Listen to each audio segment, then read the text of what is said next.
People think you need a lot of money to home educate when actually you just need a cow. Just one single cow, and I'll explain why.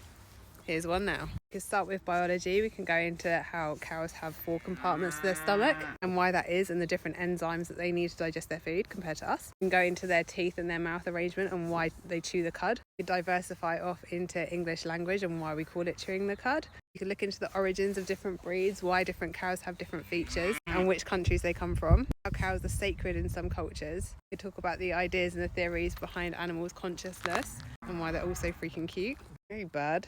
You could obviously talk about agriculture and farming and the ethics behind that. You could talk about how are ethics subjective and have a discussion around that. You could go into different methods of farming, vegetarianism and veganism and the impact of that on the environment. You could move into socio-economic topics like why marginalised and poor people are more likely to live near farms that give off a lot of pollution, the generational impact this creates. You could talk about the nutritional impact of dairy and the various theories around that and look into different cultures and how their consumption of dairy has different impacts on their health. Could lead that into a discussion about studying, literally research, how you research and how you decide if something is a good research study and if it's not, and what you need to make that so. You could talk about leather and the different ways that we use leather, the different ways different cultures use leather and the different ways that they treat it. You could talk about historically how have we used leather, so Vikings, for example, how have they used it compared to us. Then you could go off on a whole different tangent. Vikings, how they wore their hair, the materials they used, the braid thing. Different cultures have different kinds of braids, cultural appropriation. You could talk about cowboys and rodeos and the ethics and history behind that. That could go into a whole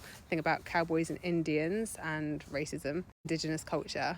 There's a lot of maths in here. You could talk about the methane output of cows and the impact that's had on the ozone layer. Literally any subject that you want to talk about in a home education sense or just a learning sense, you can use absolutely any item to do this. You can do it with an acorn or a feather. You can do it with a pencil. You can do it with a bit of cheese. If, by the way, you're thinking, well, yeah, I wouldn't necessarily come up with this, there are a lot of ways now, a lot of prompts with AI that you can use to come up with ideas about how to use any single resource as a springboard basically for learning.